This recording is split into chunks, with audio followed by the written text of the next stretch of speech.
Guys, welcome to our channel. Today we are going to discuss about quality risk management. Quality risk management क्या होता है? ये एक process होती है जिससे कि हम क्वालिटी के रिस्क का पता लगाते हैं। मतलब किसी भी प्रोसेस में या किसी भी प्रोडक्ट में क्या किस किस टाइप के रिस्क आ सकते हैं, उनका हम असेसमेंट करते हैं, उन्हें कंट्रोल करते हैं, उनके बारे में कम्युनिकेशन करते हैं टीम से और उनका रिव्यू देते हैं, जिससे कि जो क्वालिटी ऑफ ड्रग है या प्रोडक्ट है वो बनी रहे। अगर क्वालिटी रिस्क मैनेजमेंट नहीं होगा किसी भी कंपनी में या किसी भी प्रोडक्शन हाउस में, तो क्या होगा, बहुत सारे रिस्क होंगे जिनकी वजह से कभी कभी रिस्क क्या होते हैं, बहुत सीरियस होते हैं, जिनकी वजह से क्या होता है, हमारा जो फाइनल प्रोडक्ट है वो हार्मफुल हो जाता है। तो रिस्क होता क्या है? बेसिकली रिस्क किस चीज़ के लिए होता है? हार्म ना पहुँचाए कोई प्रोडक्ट या फिर किसी टाइप का हज़ार्ड कॉज ना करे, तो इसलिए होता है रिस्क। तो इस रिस्क को कम करने के लिए क्वालिटी रिस्क मैनेजमेंट की टीम होती है। ये बेसिकली दो प्रिंसिपल पे काम करती है। इनका सिस्टमैटिकली प्रोसेस होता है काम करने का। ऐसा नहीं है कि कुछ भी ये जाके चेक करने लग जाए या कुछ भी करने लग जाए, ऐसा नहीं होता है। ये सिस्टमैटिकली प्रोसेस पे काम करती हैं और इनके बेसिकली दो प्रिंसिपल होते हैं। First, evaluation of risk of quality should be based on scientific knowledge. मतलब पहला प्रिंसिपल ये होता है कि अगर ये रिस्क का पता लगा रहे हैं तो किस बेस पे होना चाहिए, वो साइंटिफिक नॉलेज की बेस पे या फिर रिसर्च आर्टिकल्स जो होते हैं उनके बेस पे। ऐसे नहीं कि कहीं से भी कुछ भी सुना या पढ़ा उसके बेस पे वो इवैल्यूएशन कर लें, नहीं। और इनका अल्टीमेट लिंक क्या होना चाहिए, मतलब रिस्क इवैल्यूएशन का मेन पर्पस क्या होता है? प्रोटेक्शन ऑफ द पेशेंट, की हार्म ना पहुँचाए कोई भी product. Second, the level of effort, formality and documentation of quality risk management process should be commensurate with the level of risk। मतलब क्या होता है कि अगर ये उस रिस्क को ओवरकम करने के लिए कुछ भी एफर्ट्स करेंगे या फॉर्मेलिटी करेंगे, डॉक्यूमेंटेशन होता है, वो किस बेस पे होना चाहिए? Level of risk. मतलब रिस्क कैसा है? अगर रिस्क छोटा है, माइन्यूट है, तो हम उसे एक्सेप्ट भी कर सकते हैं, लाइक इग्नोर भी कर सकते हैं। बट अगर रिस्क बड़ा है तब हमें उसके लिए इन्वेस्ट करना पड़ता है, उसको ठीक करना पड़ता है और उसको ओवरकम करना पड़ता है। Next, responsibility.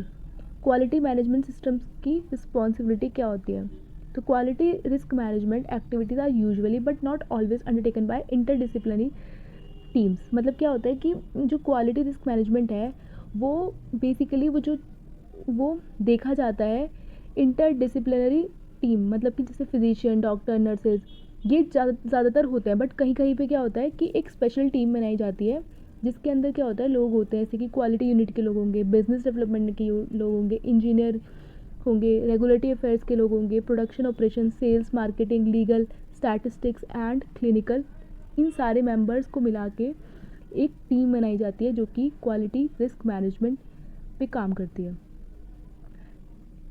या फिर हम उन लोगों को ऐड करते हैं इस टीम में जिनको नॉलेज होती है क्वालिटी रिस्क मैनेजमेंट की। ठीक है, अब सबसे पहले क्या होता है, हम सबसे पहले जानते हैं ये क्वालिटी रिस्क मैनेजमेंट काम कैसे होता है।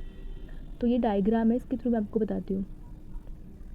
Initiate quality risk management process. पहले क्या होता है? इनिशिएशन होता है, फिर होता है risk assessment, then risk control, उसके बाद आता है output result of risk management process. अब हम इन्हें पढ़ते हैं डीप में। Initiating a quality risk management process में क्या होता है, हम इनिशिएशन करते हैं। मतलब क्वालिटी रिस्क मैनेजमेंट जो प्रोसेस है उसका हम स्टार्टिंग करते हैं।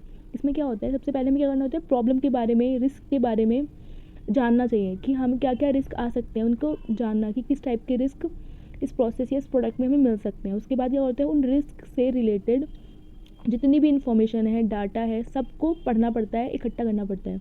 उसके बाद हमें लीडर आइडेंटिफाई करना पड़ता है और जितने भी नेसेसरी रिसोर्सेज हैं, मतलब रिस्क मैनेजमेंट प्रोसेस में जितने भी रिसोर्सेज की रिक्वायरमेंट है उनका हमें पता होना चाहिए। उसके बाद हमें टाइमलाइन, मतलब एक टाइमलाइन सेट करनी होती है। ऐसा नहीं है कि ये पूरा रिस्क मैनेजमेंट प्रोसेस जो है वो चलता ही रहेगा हर टाइम, नहीं। इसका एक प्रॉपर एक टाइमलाइन होना चाहिए कि इतने टाइम तक ही ये होना चाहिए, क्योंकि प्रोडक्ट को मैन्युफैक्चर भी होना है। सबसे पहला आता है रिस्क असेसमेंट। हम रिस्क का आइडेंटिफिकेशन करते हैं कि रिस्क कैसा है, मतलब रिस्क कितना, किस लेवल का है और रिस्क क्या है। तो हम क्या करते हैं, risk identification. It is a systematic use of information to identify hazard referring to the risk question और प्रॉब्लम डिस्क्रिप्शन।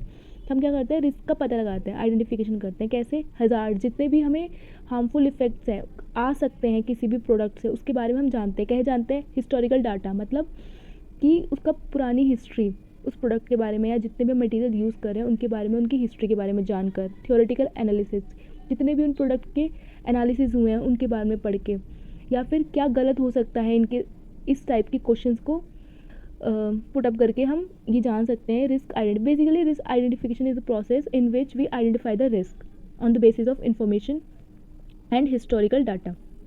फिर नेक्स्ट आता है रिस्क एनालिसिस। रिस्क एनालिसिस में क्या होता है, फिर आता है रिस्क एनालिसिस। रिस्क एनालिसिस में हम क्या करते हैं, हम रिस्क का हम आइडेंटिफिकेशन कर चुके हैं, अब हम क्या करेंगे, उसे क्वालिटेटिव और क्वांटिटेटिव प्रोसेस से चेक करेंगे, जिससे हमें क्या पता चलता है, सीवियरिटी ऑफ हार्म, मतलब इस रिस्क के कारण कितनी हार्म हमारे पेशेंट या कंज्यूमर को हो सकती है, तो उसका एनालिसिस करते हैं। नेक्स्ट आता है रिस्क इवैल्यूएशन। इवैल्यूएशन में क्या करते हैं, अगर हमने रिस्क आइडेंटिफिकेशन कर लिया, उसके बाद एनालिसिस कर ली। एनालिसिस दो टाइप की होती है, क्वांटिटेटिव, क्वालिटेटिव। इवैल्यूएशन में हम क्या पता करते हैं कि जो हमने एनालिसिस किया है उससे जो रिस्क का हमें पता चला है वो कितना है। सपोज क्वालिटेटिव एनालिसिस हमने किया है तो उससे हमें क्या पता है, न्यूमेरिकल, उससे हमें क्या पता चलता है, नंबर मतलब प्रोबेबिलिटी का पता चलता है कि कितनी प्रोबेबिलिटी है, न्यूमेरिकल प्रोबेबिलिटी का हमें पता चलता है। और अगर हम क्वालिटेटिव एनालिसिस करते हैं तो हमें उससे ये पता चलता है कि हाई, मीडियम और लो किस टाइप का रिस्क है, तो हम बेसिकली ये इवैल्यूएट करते हैं। और इवैल्यूएशन में क्या होता है, हम कंपेयर करते हैं जो हमने रिस्क आइडेंटिफाई और एनालिसिस किया है और जो हमें रिस्क क्राइटेरिया में ऑलरेडी गिवन था कि इस टाइप के रिस्क आ सकते हैं, तो हम उन्हें कंपेयर करते हैं कि हमने जो एनालाइज किया है और जो ऑलरेडी हमें डॉक्यूमेंटेड फॉर्म में गिवन था कि ये रिस्क हो सकता है, उनका कंपैरिजन करते हैं कि कितना डिफरेंस आया है और क्या प्रोबेबिलिटी है। और रिस्क कंट्रोल। रिस्क कंट्रोल में हम क्या करते हैं, बेसिकली हमें ये डिसाइड करना पड़ता है रिस्क कंट्रोल में कि रिस्क को रिड्यूस करना है या एक्सेप्ट करना है। रिड्यूस कब करते हैं, जब रिस्क बहुत सीवियर होता है, मतलब अगर रिस्क बहुत ज़्यादा है तो हम उसे रिड्यूस करते हैं, और अगर रिस्क छोटा मोटा या कम है तो हम उसे एक्सेप्ट कर लेते हैं। हम रिस्क एक्सेप्ट क्यों करते हैं, बिकॉज बट रिस्क तो हार्मफुल होता है ना, उसे हम एक्सेप्ट कैसे कर सकते हैं। अगर हम रिस्क मैनेजमेंट या रिस्क को कम करना है या रिस्क को बिल्कुल ही ख़त्म करने के लिए मैनेजमेंट टीम जो वर्क करती है उसमें काफ़ी ज़्यादा एक्सपेंसेस लगते हैं, वो बहुत कॉस्ट इफ़ेक्टिव होता है, उससे कॉस्ट पड़ जाती है प्रोडक्शन की। तो प्रोडक्शन की कॉस्ट को कम करने के लिए, एक्सपेंसेस घटाने के लिए हम क्या करते हैं, एक्सेप्ट कर लेते हैं छोटा मोटा रिस्क कि ठीक है इतना हम रिस्क ले सकते हैं। बट अगर रिस्क बड़ा है तो कभी नहीं लेते, उसे हम कम करने की कोशिश करते हैं। तो रिस्क कंट्रोल में बेसिकली ये है कि हम चेक करते हैं कितना रिस्क है और कितने को हमें रिड्यूस करना है, कितना एक्सेप्टेबल है। फिर आता है रिस्क रिडक्शन। अगर रिस्क जो है बहुत ज़्यादा है तो हम उसे क्या करते हैं, एक्सेप्ट तो कर नहीं सकते हम उसे, एक्सेप्टेबल लेवल से भी ज़्यादा है वो, तो हम उसे क्या करते हैं, रिड्यूस करते हैं। वो रिड्यूस करने के लिए हम सबसे पहले सीवियरिटी, मतलब कितना ज़्यादा है रिस्क, उसका अंदाज़ा लगाते हैं। उसके बाद हम क्या करते हैं, ऐसी प्रोसेसेस करते हैं जिसके कारण हम क्या करते हैं, रिस्क को कम कर लेते हैं। इस रिस्क को कम करने के लिए जो रिस्क मैनेजमेंट प्रोसेस है उसके अंदर रिस्क कंट्रोल स्ट्रैटेजीज़ होती हैं, मतलब कुछ स्ट्रैटेजीज़ बनाई जाती है कि अगर रिस्क बहुत ज़्यादा है तो इन स्टेप्स को हम फॉलो करेंगे और अपने रिस्क को कम करेंगे। नेक्स्ट आता है रिस्क कम्युनिकेशन। सपोज़ किसी रिस्क मैनेजमेंट टीम को रिस्क के बारे में पता चल गया, फिर वो क्या करेगी, जो उनकी प्रोडक्शन टीम है, मतलब जो ये प्रोडक्ट बना रही है उनको बताएगी। सपोज़ रिस्क सपोज़ मैंने जो प्रोडक्शन टीम है वो 2 पार्टीज़ से मिलकर बनी है, तो ये जो बात है रिस्क आइडेंटिफिकेशन के बाद कि रिस्क का हमें पता चल गया है, उसके बाद कम्युनिकेशन होना बहुत ज़रूरी है। मतलब दोनों पार्टीज़ को पता होना चाहिए रिस्क के बारे में, लेवल ऑफ रिस्क, सारी चीज़ें, इन्फॉर्मेशन शेयर होनी चाहिए with in the team of risk management. ऐसा नहीं होना चाहिए कि किसी को कुछ पता है और किसी को कुछ पता है, नहीं, सेम नॉलेज होनी चाहिए, दैट तभी वो एक टीम की तरह रिस्क को रिड्यूस कर पाएंगे। उसके बाद आता है रिस्क रिव्यू। सपोज़ हमें रिस्क हमने कम कर लिया, उसके बाद हम क्या करते हैं, रिव्यू करते हैं रिस्क को। मतलब रिव्यू बेसिकली ज़रूरी किस लिए होता है, ताकि हम अपने प्रोसेस में जहाँ हमने रिस्क रिडक्शन किया है वहाँ पे हम देख पाएँ कि और भी कुछ है क्या, या और भी कुछ तरीका था क्या जिसे हम रिड्यूस कर सकते थे। तो इसके लिए हम बार बार रिव्यू करते हैं। अगर रिस्क ज़्यादा है तो फ्रीक्वेंसी ऑफ रिव्यू, मतलब ज़्यादा बार हमें रिव्यू करना पड़ेगा। अगर रिस्क मीडियम है तो कम, और अगर रिस्क बहुत कम है तो हम रिस्क को एज इट इज़ एक्सेप्ट कर लेंगे। So this is a flow chart of quality risk management process.